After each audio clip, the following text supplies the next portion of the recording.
প্ৰিয় শিক্ষাৰ্থীসকল,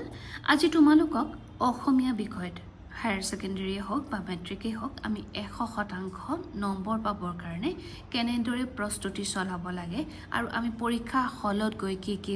ব্যৱস্থা হাতত ল'ব লাগে সেইখিনি বিষয় মই আজি তোমালোকক ক'ম। মই প্ৰথমতে তোমালোকক কেনেদৰেনো আমি পঢ়িব লাগিব সেইখিনি কথা মই ক'বলৈ লৈছোঁ। কিতাপখন আমি পঢ়িব লাগিব, আমি গোটেই বিষয়সমূহ খৰচি মাৰি পঢ়িব লাগিব, তেতিয়াহে আমি যিকোনো এটা উত্তৰ লিখিবলৈ সহজ পাম। প্ৰথম কথাটো হ'ল লেখকৰ পৰিচয় আমি জানিবই লাগিব। তেওঁলোকৰ জন্ম মৃত্যু কেতিয়াবা MCQত আহে আৰু তেওঁৰ কিতাপসমূহ বা তেওঁ কি লিখিছিলে বা তেওঁ সম্পাদক আছিল নেকি বা তেওঁ সভাপতি সাহিত্য সভাৰ সভাপতি আছিল নেকি, এনেকুৱা ধৰণৰ কুৱেশ্যন কিছুমান আহে। গতিকে তোমালোকে লেখকৰ পৰিচয়সমূহ খুব সুন্দৰকৈ পঢ়িবা। আৰু দ্বিতীয়তে কি কৰিবা, লিখি পঢ়িবা। লিখি পঢ়িলে কি হ'ব, তোমালোকৰ বানান ভুল হোৱাৰ সম্ভাৱনা খুব কম থাকে। যেতিয়া আমি লিখি পঢ়োঁ তেতিয়া কি হয়, আমাৰ আখৰ ভাল হ'ব। আখৰ ভাল হোৱাৰ লগে লগে আমাৰ সেই যে আমি স্পেলিংটো ভুল কৰিছিলোঁ, সেই ভুল কৰা স্পেলিংটো আমি কেনেদৰে শুদ্ধ, সেই আমাৰ মাইণ্ডত এটা ছেট হৈ যাব বা আমি মনত ৰাখিবলৈ সুবিধা পাম। তাৰপিছত আহিব বিকল্প শব্দ। এতিয়া ধৰি লোৱা কি হৈছে, তোমালোকৰ কুৱেশ্যন কৃষ্ণৰ ওপৰত কিবা এটা লিখিবলৈ আহিলে এতিয়া আমি বিকল্প শব্দ এটা বিচাৰি ল'ব পাৰোঁ যে আমি কৃষ্ণটো স্পেলিংটো কেনেকুৱা আছিলে আমি পাহৰি থাকিলোঁ, আমি ভগৱান লিখিলেও হ'ব। গতিকে কিছুমান শব্দ তোমালোকে বিকল্প শব্দ এটা বাছি ল'বা। যিটো আমি টান পাওঁ সেই টান শব্দটো সদায় এভইড কৰিবা, য'ত আমাৰ বানান ভুল হোৱাৰ সম্ভাৱনা থাকে। নেক্সট অথবা নাইবা। এতিয়া আমাৰ অপশ্যনেল কিছুমান আহিব যে প্ৰতিবেদন লিখা নহ'লে বা চিঠি লিখা, এনেকুৱা ধৰণৰ মই এনে এটা উদাহৰণহে দিছোঁ। গতিকে আমি সেই যেতিয়া কুৱেশ্যন পেপাৰখন চাওঁতে আমি সেই বিকল্পটো অথবা নাইবা সেই বস্তুটো আমি তেতিয়া টিক মাৰি যাম। এইখিনি আমাৰ পৰীক্ষাত আমি প্ৰিপেয়াৰ কৰিবলগীয়া মই কথাখিনি তোমালোকক ক'লোঁ। এতিয়া আহিছোঁ পৰীক্ষাৰ হললৈ। যেতিয়া আমি পৰীক্ষা দিবলৈ যাম, পৰীক্ষা দিবলৈ যোৱাৰ লগে লগে আমাৰ কি হ'ব, আমাৰ কুৱেশ্যন পেপাৰখন আমাক আগতীয়াকৈ দিব। ধৰি লোৱা মই এনে উদাহৰণ এটা দিছোঁ, 10টাৰ পৰা আমাৰ পৰীক্ষা আৰম্ভ হ'ব। তাৰ ঠিক আগতে আমাক কুৱেশ্যন পেপাৰখন দি দিব। সেই কুৱেশ্যন পেপাৰখন যেতিয়া দিয়াৰ লগে লগে আমি পঢ়ি লৈ সেই মই এই যে ক'লোঁ অথবা নাইবা আমাৰ যিখিনি কুৱেশ্যন থাকে যে এইটো লিখা নহ'লে গল্প লিখা নহ'লে ৰচনা লিখা, এনেকুৱা ধৰণৰ আহে। গতিকে তুমি যিটো ইজি পোৱা সেই কুৱেশ্যন পেপাৰখন পঢ়োঁতে টিক মাৰি থৈ যাবা। তেতিয়া যেতিয়া আমি এনচাৰ লিখিবলৈ লোৱাৰ লগে লগে কি হ'ব, লিখি আহি থাকিলে আমাৰ আকৌ সেইখিনি টাইম নাযায়, মই কোনটো লিখোঁ বা মোৰ সময় কম হ'ব এইখিনি পঢ়ি থাকিলে। সেই তেনেকুৱা যেতিয়া আমি টিক মৰা দেখা পাম তেতিয়া আমি মই এইটো লিখিবলৈ বা এইটো মই জানো। আৰু এটা কথা কওঁ, তোমালোকে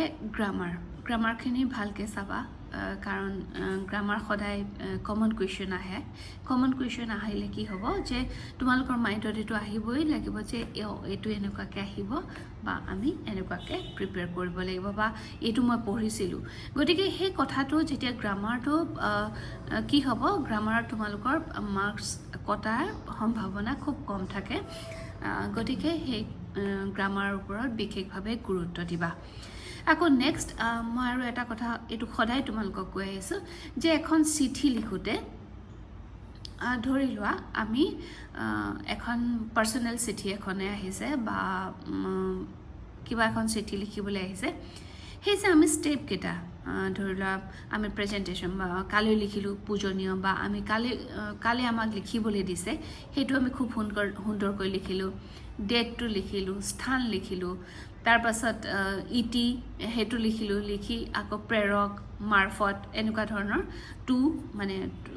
জালৈ দিছা যিয়ে দিছা, সেই ষ্টেপকেইটা যদি তুমি সুন্দৰকৈ লিখিলা তেনেহ'লেও তাত তোমাৰ ষ্টেপ মাৰ্কিং দিব। ভিতৰ কথাটো তুমি ইমান টেনশ্যন খাব নালাগে যে খিনি মই দেখোন নাজানিলোঁ, কাৰণ আমাৰ এটা বাক্য লিখাই থাকিব যে তোমাৰ ধৰি লোৱা যে তোমাৰ পৰীক্ষাৰ খবৰ জনাই তোমাৰ ফ্ৰেণ্ডলৈ এখন চিঠি লিখা। সেই কথাটো তোমাক উল্লেখ কৰিবই যে মোৰ পৰীক্ষা কেনেকুৱা হ'ল বা মোৰ পৰীক্ষা এনেকুৱা হ'ল তোমাৰ পৰীক্ষা সেই আমাৰ দুটা তিনিটা বাক্যহে আমি সুন্দৰকৈ মনত ৰাখিব লাগে গতিকে সেই যেতিয়া সেই কেইটা ৰাখিবা বা ষ্টেপ কেইটা যেতিয়া ধুনীয়াকৈ জানিবা তেনেহ'লে তোমালোকে মাৰ্কছ পোৱাৰ সম্ভাৱনা অধিক থাকে আকৌ আমি নেক্সট এটা কথা লৈ আহোঁ যেতিয়া ৰচনা এখন লিখিবলৈ দিওঁতে কি হয় আমাক পইণ্ট কৰা থাকে যে তোমাৰ ৰচনাখনত কি লিখিব লাগিব কি বিষয় অন্তৰ্ভুক্তি কৰিব লাগিব আৰু সেইটো হিচাপে আমি প্ৰিপেয়াৰ কৰোঁ যে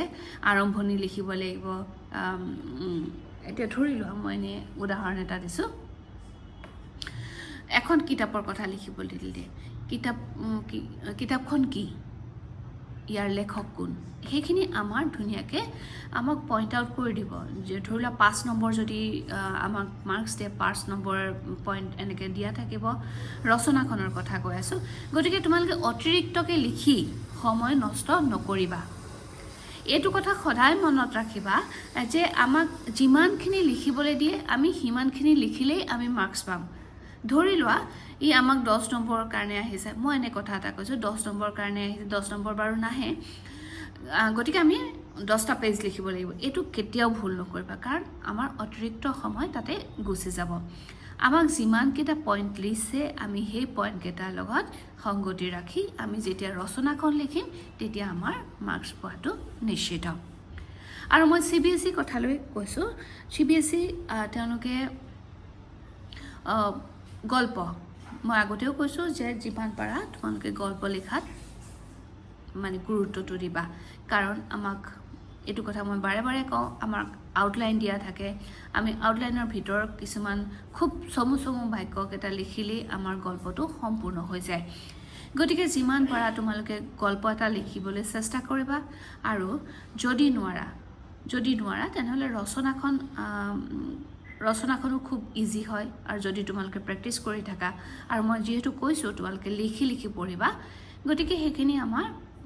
অহাটো বা আমাৰ মাৰ্কছ পোৱাটো নিশ্চিত হৈ থাকে আৰু কেতিয়াও কটাকটি নকৰিবা